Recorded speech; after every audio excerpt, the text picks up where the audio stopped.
Very good morning to all of you, my dear students. Today we are going to discuss something about chemotherapy of cancer.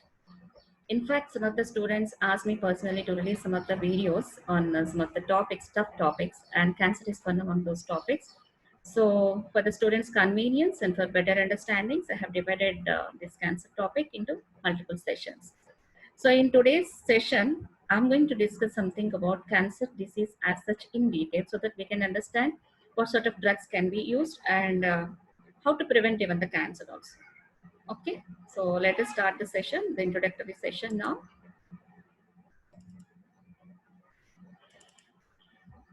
So, what is this cancer? Let us see.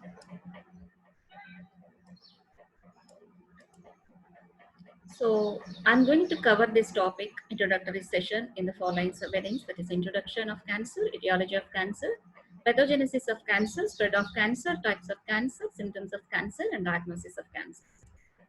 So 4th February is observed as World Cancer Day internationally. Then coming to the cancer disease as such, cancer can occur at any age and even in any gender. But 67% of cancer deaths occur in people older than 65 years. There are about 200 different types of cancers, but we are not going into the details of each and every type of cancer. So because that is not needed either for even UG level and PG level also.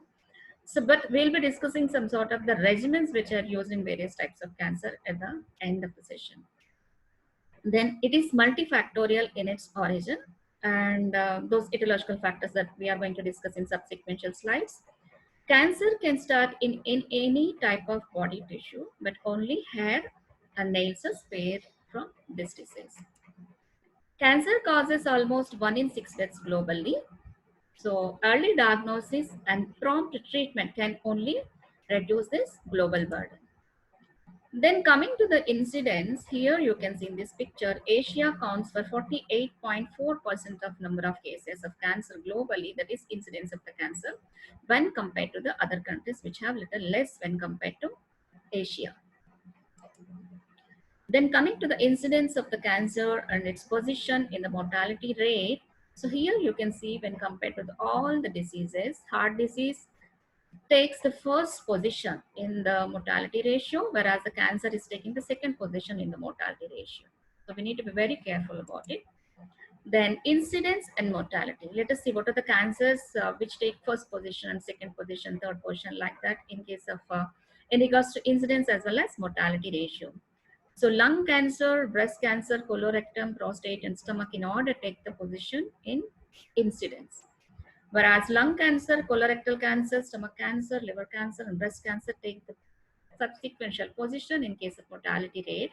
So here you can see lung cancer is taking first position both in the incidence as well as the mortality ratio. Okay, so this point we need to focus upon in regards to the prevention of cancer. Then coming to the cancers which are most commonly seen in both males and females.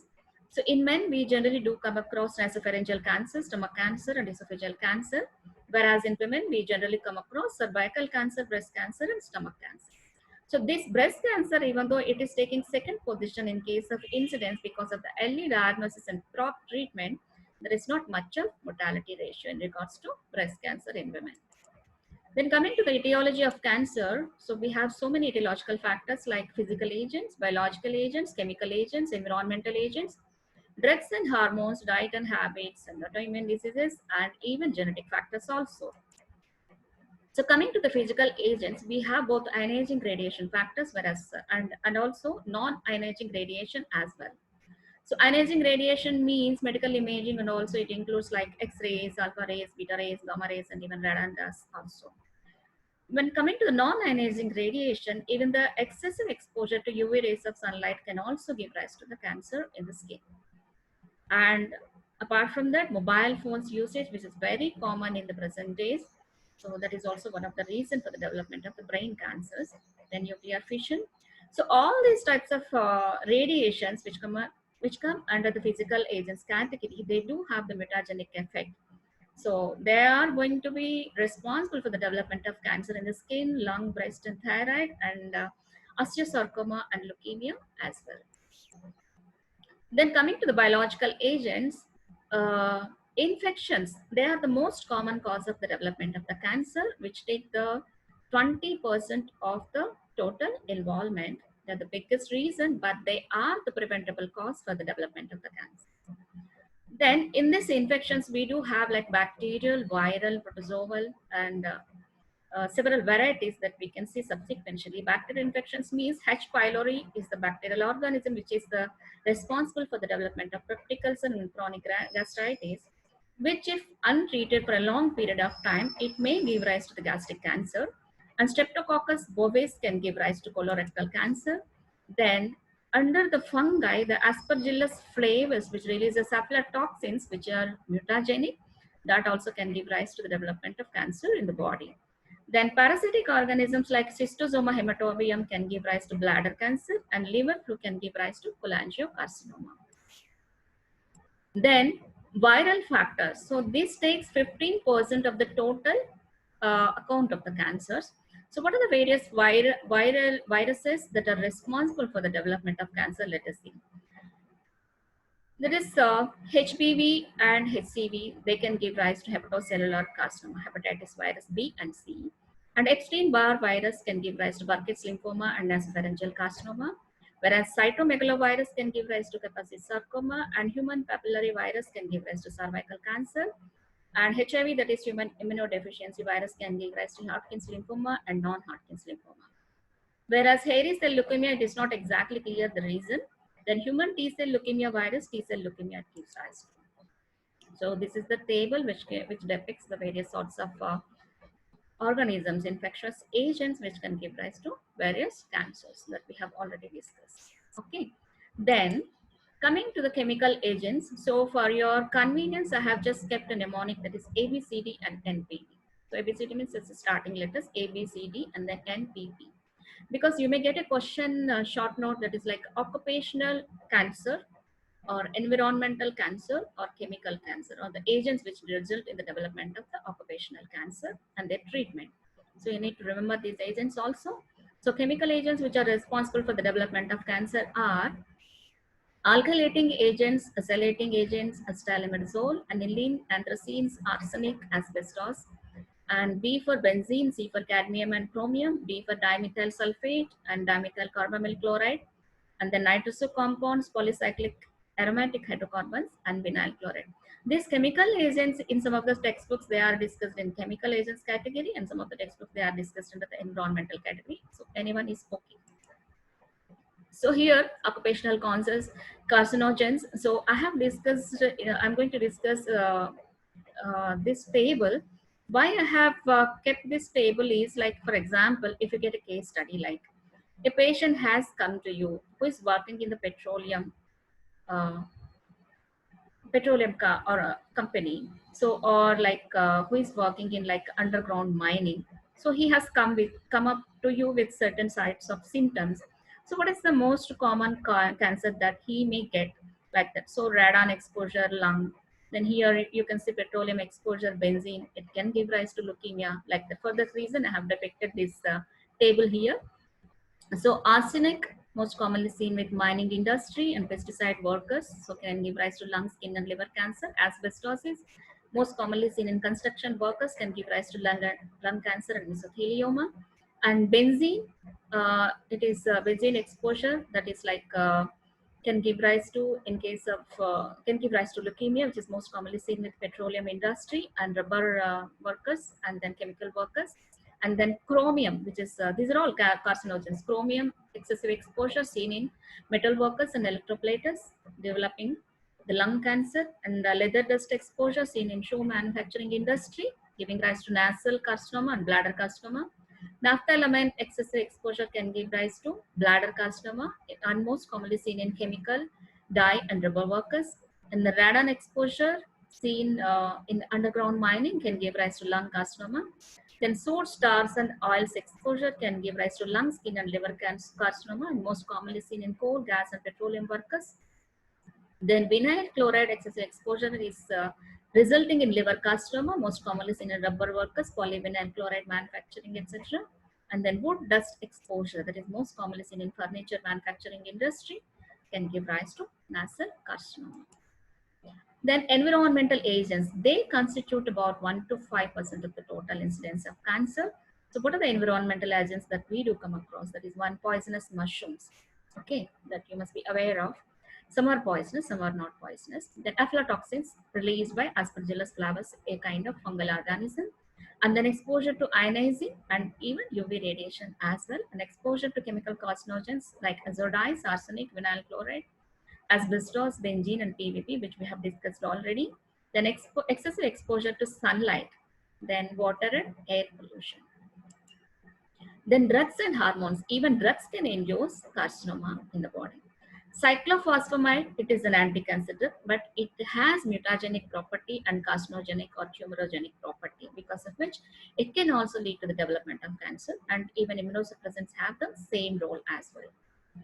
Hormones like insulin, like growth factors and their binding proteins, and high levels of estrogens, which are used in the management of hormone replacement therapy while managing the breast cancer, and high levels of testosterone in case of prostatic cancer, and then tamoxifen, which is also used as anti-cancer drug, can also give rise to the development of cancer within the body. Then diet and habits, stress always, of course, cause for various diseases. So GI cancer as well, because of excessive acid secretion, and gastroepithelial cell will be lost. Then high fat and low fiber diet, obesity, so can also give rise to cancer. So high fat diet specifically gives rise to breast cancer, whereas excessive dietary fiber can give rise to intestinal cancer. Beef can give rise to bowel cancer. Smoked fish can give rise to stomach cancer. Food additives and coloring agents are also equally responsible for the development of cancer. So we need to be very careful when we purchase food from outside, and even while cooking at home while using the coloring agents. It has to be absolutely abandoned. Okay. Then diet and habits, then comes tobacco and betel chewing. Tobacco, it is not only just like smoking, even betel chewing, which contains the tobacco, both are equally responsible for the development of oral cancer. Tobacco inhalation can give rise to like cancers of mouth, larynx, pharynx, esophagus, lungs, bladder, pancreas, and kidney. So tobacco, it is as such is taking the first position in the rate of incidence as well as the rate of mortality also. Then smoking, it can give rise to lung cancer, more than 1 million deaths each year. Then alcohol consumption, esophageal and liver cancer, 3% of total cancer deaths it accounts. Then beer intake can give rise to rectal cancer. Then autoimmune diseases like celiac disease, Crohn's disease, and ulcerative colitis, if not treated in right in time, they can be responsible for the development of cancer. And even immunomodulators, which are used in the management of such diseases, can also give rise to the development of cancer. Then genetic factors, inherited genetic mutation, that is a breast carcinoma and retinoblastoma is the most common reason for this. And expression of oncogenes and repression of tumor suppressor genes are most commonly involved in this, which can give rise to the development of breast cancer, retinoblastoma, leukemia in Mongols, ovarian cancer, and colorectal cancer. Then, if at all you want to prevent at this stage, after knowing the etiological factors, one is that vaccination for HBV and HPV, and then safe injection practices, screening of blood transfusion, safe sex practices in regards to the HIV related malignancies, and antimicrobial treatment for all sorts of infections. Then coming to the cancer disease as such in detail, what is cancer? First of all, let us see. Cancer word is derived from Latin word that is cancrum, that means crab. So crab means it just spreads all over, all around. So it is a group of diseases characterized by uncontrolled cell division, leading to the growth of abnormal tissue or tumor with the potential to invade to other parts of the body. So first of all, we can see uncontrolled cell division. Then we can see abnormal growth of the tissue because of uncontrolled cell division, and then comes invasion, and then even metastasis. So how the cancer arises within the body? So generally, cell proliferation is a normal physiological process which is kept under balance. So that means like as a response to injury within the body, immune response, and to replace the dead cells and to replace the cells which are shed in the as part of their cycle. For example, that is seen most commonly in areas like skin and mucous membrane of GIT. So this is normally balanced. It acts like a physiological balance phenomena. When this balance is lost, then it leads to development of cancer within the body. Then normal tissue, rate of new cell growth and old cell death are balanced. So it is equally balanced. Old cells are dying and then new cells are growing. So that is balanced absolutely. Loss of normal growth control, when it is there, then abnormal and uncontrolled growth of the cells can be seen. So in cancer, you can see disruption of the balance, and then because of which we can see uncontrolled cell growth and then loss of cell ability to undergo apoptosis. Apoptosis means nothing but it is a programmed cell death. So that is lost. So major problem in detecting and treating cancer is its late presentation. Generally patients come to us at a very advanced stage, so that it becomes very difficult to even cure those kind of cancers. So normal body cells grow, divide and die in an orderly fashion. Okay. But cancer cells are different because they don't die. Even though they are deranged, they don't die. Rather continue to grow and divide in a disorderly fashion, giving rise to abnormal and uncontrolled growth of the cells.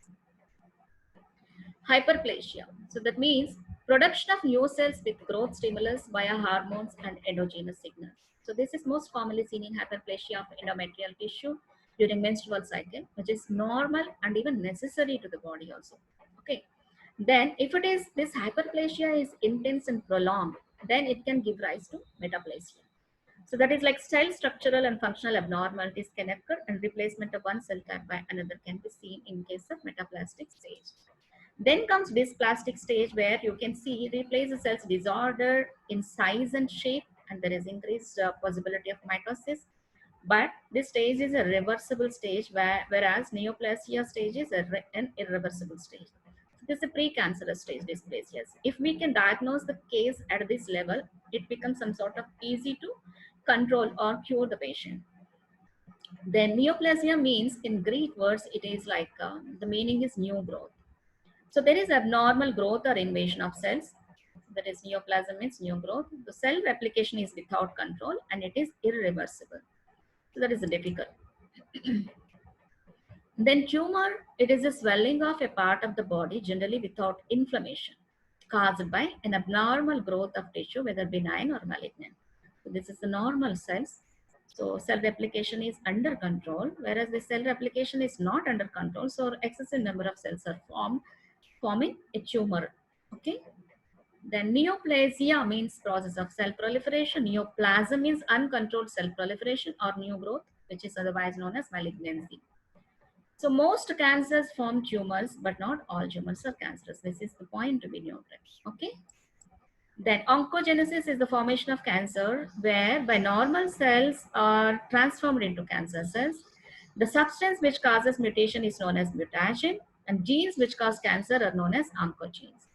Okay, but these oncogenes are present in normal cells also. But in normal cells, they are known as proto-oncogenes. Unless and until they are activated, the cell replication is under control.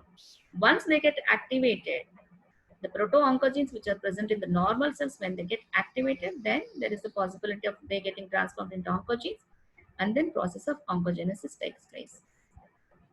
So normal cells growth is controlled by growth factors and growth inhibitor factors, whereas in cancer cells, inactivation of tumor suppressor genes and activation of proto-oncogenes takes place.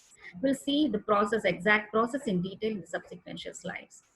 So here we can see the normal cell division. This is like one is divided into two, and this one is again divided into two. So this is the damaged cell. It is not looking like the normal cell. So when the cell damage occurs, so then there is physiological phenomenon called apoptosis which happens in the body. Apoptosis means programmed cell death. As soon as the cell is damaged, programmed cell death means immediately through the process of apoptosis, the cell will die. This will take the charge, apoptosis will take the charge, so that these damaged cells will not take part in further replicatory process. So there won't be any possibility of cancer. But in the development of cancer, what happens is this apoptosis is deranged or defective. So these damaged cells go on replicating one into two, and one into two like that. So abnormal or uncontrolled growth of the cells will happen in cancerous tumors. Then see here you can see what are the other differences that you can see in the normal cells as well when compared to the in cancerous cells when compared to the normal cells. Here you can see many cells that continue to grow and divide. So you can see here. Then variations in size and shapes of cells. Then nucleus is larger and darker when compared to the normal cell. Then abnormal number of chromosomes arranged in a disorganized fashion. See, this is organized, this is disorganized. And cluster of cells without a boundary. Okay. Then, if we go into the actual development of cancer within the body, there are 4 types of genes that are involved.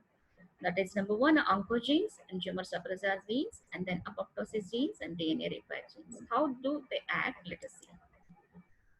So pathogenesis of a cancer cell, how it happens, let us see. Activation of proto-oncogenes to oncogenes. These proto-oncogenes are present in normal cells also, but they are not in the activated form. So here in cancerous cell, they are activated to oncogenes, which are further responsible for the uncontrolled growth or replication of the cells. So proto-oncogenes are genes that normally control cell division, apoptosis and differentiation, but which can be converted to oncogenes by viral or carcinogenetic action. That means various etiological factors that we have discussed in the beginning of the session, they are all responsible for the activation of proto-oncogenes and their conversion to oncogenes. That's how they are responsible for the development of cancer. So these are the cancer causing agents, etiological factors that we can see. This is the normal cell, proto-oncogene is present. So this is getting converted to activated and getting converted to oncogene. So cancer cell is formed here. So proto-oncogene on mutation is getting converted to oncogene, which is responsible for the deregulated cell division. Then tumor suppressor genes, what are they? Mutations that inactivate tumor suppressor genes have similar effects as oncogenes. That means here see, normal process, this is tumor suppressor gene. So there is no development of tumor because of the activation of this tumor suppressor gene. So normal growth inhibiting protein will be there. So cell division is under control. Whereas when this tumor suppressor gene is mutated or inhibited, so there is defective non-functioning protein is released, because of which cell control is lost. So because of which cell division is not under control and excessive replication happens. So the difference between these 2 classes of cancer critical genes is oncogenes and tumor suppressor genes. Activation of the gene produces increase in risk, whereas activation of this gene, tumor suppressor gene product, decreases cancer risk. Whereas inhibition, this is activation of the gene means tumor, when it is suppressed, there is decreased cancer risk. Okay. Then this mutated form of a proto-oncogene, because it is going to get converted into oncogene. So a gain of function mutation can overactivate a proto-oncogene, turning it into an oncogene. This is loss of function. Tumor suppressor activity is lost. Okay, so that is because of which mutation can happen, leads to loss of activity, allowing for cancer to occur. So mutations in both oncogenes and tumor suppressor genes, both the ways the mutations can happen, can have similar effects in enhancing cell proliferation and survival and in promoting tumor development. Then coming to here, the balance that you can see clearly here. So here the oncogenes, which are responsible for cell proliferation, survival, whereas tumor suppressor genes, which are responsible for DNA repair, cell cycle arrest, and apoptosis. So when there is the cells, whenever there is like a DNA damage is there, so cell cycle that will be halted for a while.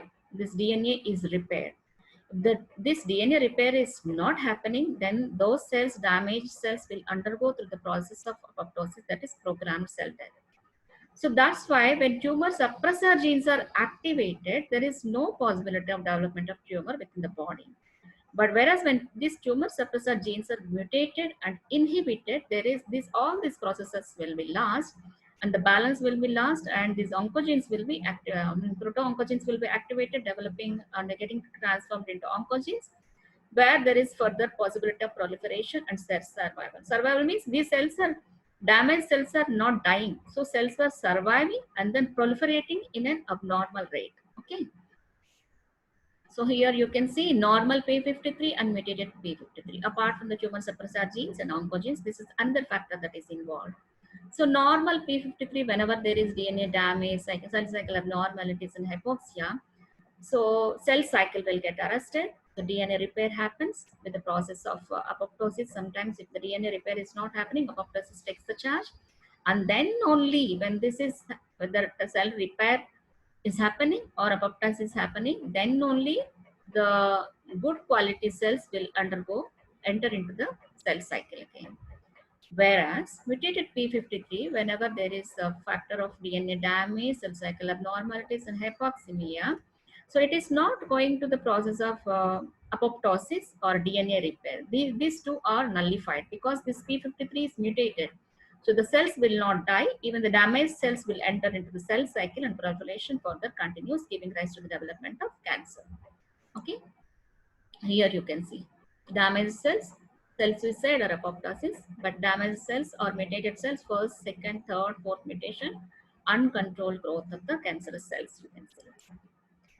The mutation inactivates tumor suppressor genes. Cells proliferate, giving rise to cancer. Mutation inactivates DNA repair genes. Proto-oncogenes resulting in an oncogene. So inactivation of more tumor suppressor genes. So both the factors together can give rise to the development of cancerous tumor. So here you can see the various factors, that is like here, these are the etiological factors. So when they target the normal cell, successful DNA repair can happen if there is DNA damage in the normal cells. But when this repair is failed because of the inherited mutations, that is genes affecting DNA repair, genes affecting cell growth or apoptosis, these two factors are getting affected because of the inherited mutations. So you can see mutations in the genome of somatic cells that can give rise to activation of growth promoting oncogenes or inactivation of cancer suppressor genes or even alterations of genes that regulate apoptosis. So because of which expression of altered gene products can be there and loss of regulated gene products can be there. So which can further give rise to clonal expansion, additional mutations or progression of the disease and heterogeneity, further finally ending in malignant neoplasm. So this is the chemical, virus and irradiation, all sorts of etiological factors giving rise to acquired mutations and even inherited mutations. So proto-oncogenes getting activated to oncogenes, these tumor suppressor genes are inhibited. So promoters, co-carcinogens, hormones, all will be aiding this process. So here apoptosis and alterations in telomerase expression can be damaged, and then here uncontrolled cell proliferation and de-differentiation. Maturity is not there in the cells. So further, both these together can give rise to the development of primary tumor. Then, after the development of primary tumor, with the production of metalloproteinases, invasion of nearby tissue by tumor cells happens. And because of another factor, that is angiogenesis, there is a possibility of metastasis, like hematogenous and lymphatic spread of the primary tumor to the distant organs or even lymph nodes can be there, which give rise to the development of secondary tumors. So cancer, the place where a cancer starts in the body is called a primary cancer. So we'll see how the primary cancer can give rise to the secondary cancer. What are the various modes of spread of this primary cancer? Let us see. It can spread to other parts of the body through bloodstream or lymphatic system, which is known as metastasis, forming tumors known as secondary cancer. So these metastatic tumors or the secondary cancer can form in various organs or even lymph nodes too. Okay. Then cancer spreads to other parts of the body. Here, like primary cancer, giving rise to metastasis in liver and lung through. This is like hematogenous spread, and this is like green is like lymphatic spread of the cancer. So here you can see lymphangiogenesis, new blood vessel formation. So because of which the cancer starts traveling and then going to the distant sites and then getting lodged there, giving rise to the secondary tumors within the body. Okay. So hematogenous spread and lymphatic spread. So this is various sorts of spread of malignant tumors. That is like lymphatic spread, hematogenous spread, transcelomic spread. That is spread along body cavities to peritoneal surface, and then perineural spread and intraepithelial spread. So lymphatic spread. So generally, this is a very important point that you have to remember. That is like carcinoma spread mostly by lymphatics, whereas sarcoma spread mostly hematogenously. So this is the point that you have to remember. Okay, so this spread follows anatomic consideration. Then coming to what is this sentinel lymph node? It is the first regional lymph node that receives lymph flow from the primary tumor. So from that, the spread happens to the lymphatic spread. Okay. Biopsy of the sentinel lymph node allows determination of the extent of spread of tumor and can be used to plan the treatment. Because lymphatic spread means cancers, carcinomas are spreading, and hematogenous spread means sarcoma. So we can assess which area is going to get affected with the secondary tumors or metastasis development. Then hematogenous spread, it is common in sarcomas as we already discussed, but carcinoma of breast, thyroid, kidney, liver, prostate, and ovary also do metastasize by blood. This is exception, some sort of exception is there. Then coming to the veins, veins are invaded by tumor cells, resulting in thrombus formation. Detachment of its parts give tumor emboli. This is also another complication of the malignancy. So common sites are liver, lung, bones, and brain, etc. Then spread along body cavities and natural passages. Transcoelomic spread is most common. So cancers invade through the serosal wall of coelomic cavity. Then tumor fragments or clusters of tumor cells carried in the coelomic fluid, then they will get further implanted in peritoneal cavity, pleural cavity, and pericardial cavities, all sorts of cavities as well. Then another spread is through along epithelial line surfaces and even implantation also, and spread through cerebrospinal fluid. We'll see in the next slide. So spread through cerebrospinal fluid. So neoplasms of CNS like gliomas may penetrate the cerebral ventricles to be carried by cerebrospinal fluid to be implanted on meningeal surfaces, giving rise to carcinoma in the brain and spinal cord as well. This is traversing through cerebrospinal fluid from ventricles. Okay. Then perineural spread. Invasion of nerves may be associated with pain because of the neuronal involvement, but it is considered as a marker for poor prognosis.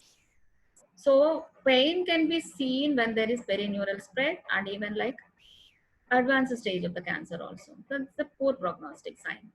So it is most commonly seen with adenoid cystic carcinoma of salivary glands and prostatic adenocarcinoma.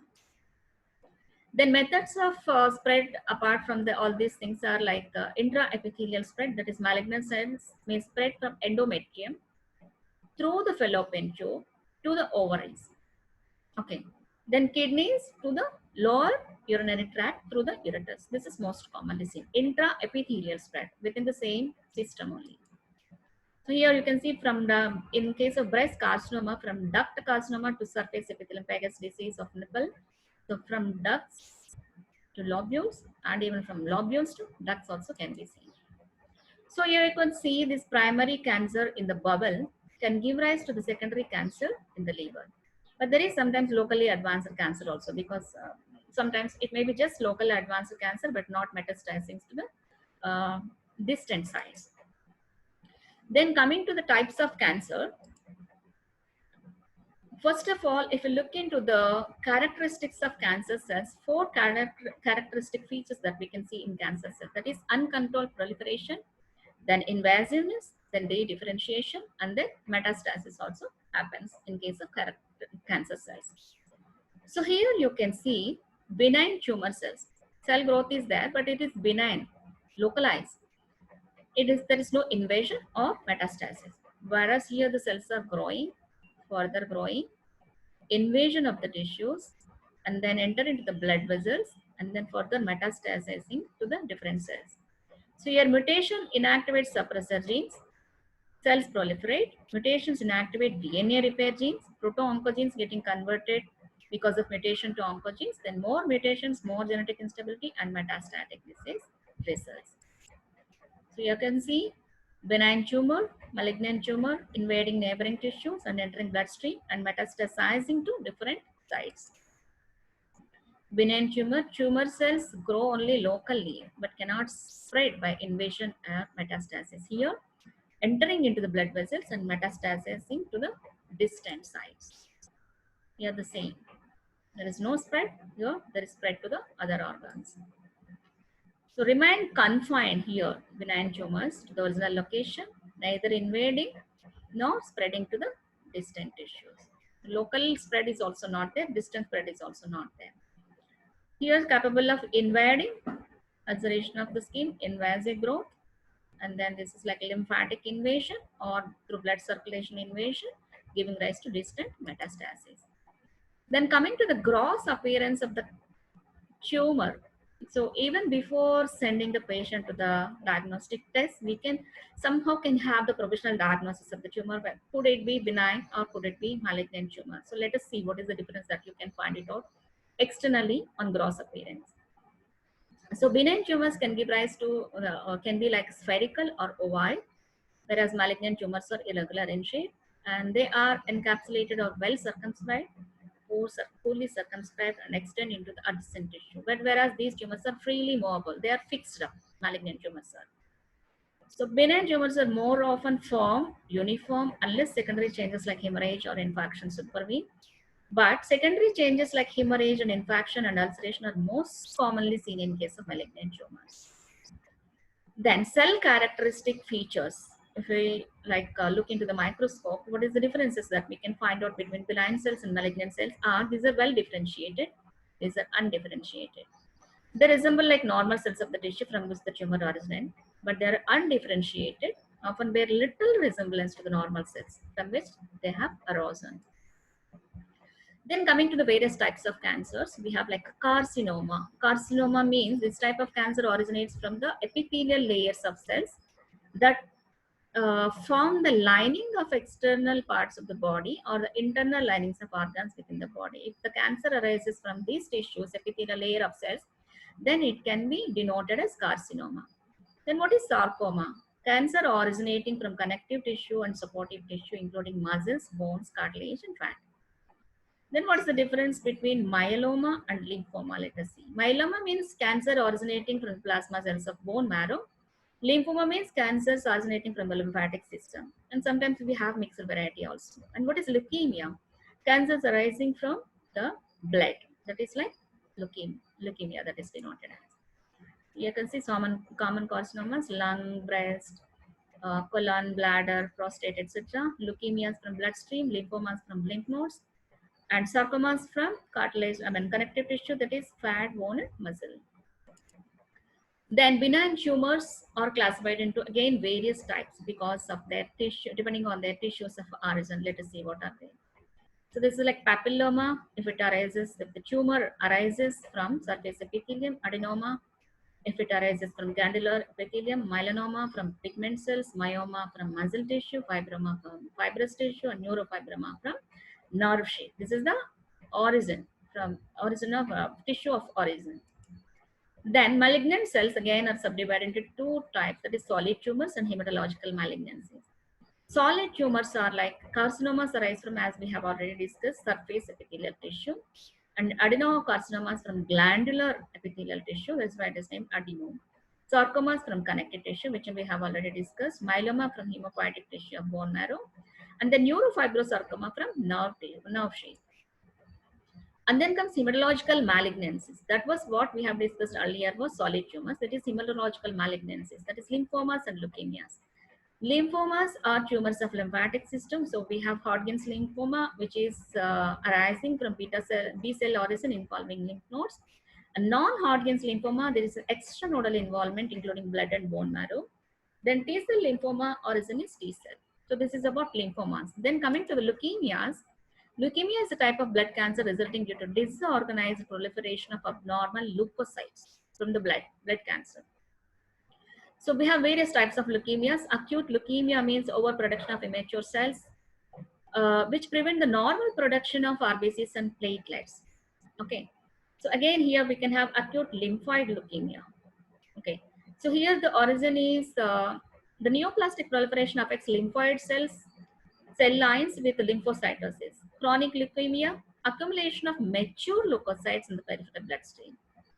Then acute myeloid leukemia, neoplastic proliferation affects myeloid cell lines, and chronic myeloid leukemia, neoplastic proliferation affects myeloid cell lines, same thing. Then here the chronic lymphoid or lymphocytic leukemia, neoplastic proliferation affects lymphoid cell lines. See, we know this. Lymphoid, lymphomas and myelomas. Then hairy cell leukemia, the origin is B cell lymphoproliferative disorder characterized by the blood cells with cytoplasmic villi, like hair-like structures will be formed within that. Then classification by grade, in grade 1, 2, 3, 4 are there. Grade 1 means well differentiated. This is moderately differentiated, poorly differentiated, and immature. Here regarding the abnormality, slight abnormality, further progressing. This is like slightly more abnormal, very abnormal, and undifferentiated. What is the need of this grading? Let us see. Grading tells us the extent of the disease, whether it is in the early stage or advanced stage. Treatment depends on the stage of the specific cancer, and grading helps determine the patient's prognosis, first of all. Prediction of course, outcome of the disease, and chances of recovery. How much are there that we can assess by the grading of the cancer. So here another staging is the TNM classification. T means tumor size, N means nodal involvement, and M means metastasis. So stage 0 means cancer being in situ, local tumor, or limited to surface cells, while stage 1 means limited to tissue of origin, stage 2 limited to local spread. It is not locally limited to surface cells, local spread is there. Stage 3 extensive local and regional spread. Stage 4 advanced cancer with distant spread and metastasis to the distant sites. Then we'll see what are the symptoms of cancer. Local symptoms. So they produce unusual lumps or swelling, that is tumor, and there can be hemorrhage or bleeding, and pain or ulceration. And because of the tumor growth, there is a possibility of compression of surrounding tissues, giving rise to pressure symptoms. And there is a possibility of erosion and angiogenesis, new blood vessel formation also. So here you can see stage 0, 1, 2, 3, and 4. It is just gradually developing and then encroaching, and then spread to other organs also can happen through lymphnodal spread or even blood vessel hematogenous spread also. Symptoms of metastasis. What happens? Enlarged lymph nodes if there is lymph nodal involvement, and cough and hemoptysis when there is like lung involvement, enlarged liver, hepatomegaly, bone involvement, bone pain, fracture of affected bones, neurological symptoms. So these symptoms of metastasis depends upon the which part of the organ is getting involved through the process of metastasis. Okay.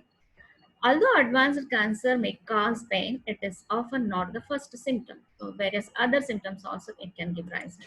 So what are they? Systemic symptoms like weight loss, poor appetite, fatigue and cachexia like wasting of the muscles can be seen, excessive sweating like even night sweats are most common, and then even anemia is most common. Specific paraneoplastic phenomena, that is specific conditions that are due to an active cancer such as ectopic production of hormones by cancer cells that we will be seeing in the tumor markers. So certain cancers, because of the ectopic production of the hormones, they will give rise to some tumor markers within the body. So that we'll discuss in the subsequent slides. That is known as paraneoplastic phenomena. Then coming to the diagnosis, how are you going to diagnose the case then cancer?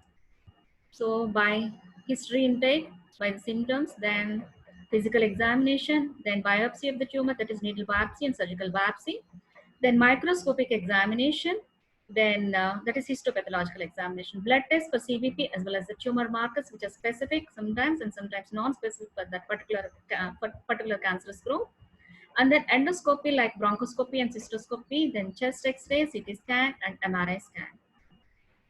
These are all these tests depend upon the site or organ of involvement specifically. Then tumor markers. So these tumor markers are defined as biochemical substances, that is hormones, enzymes, or proteins synthesized and released by cancer cells or produced by the host in response to the cancerous substance.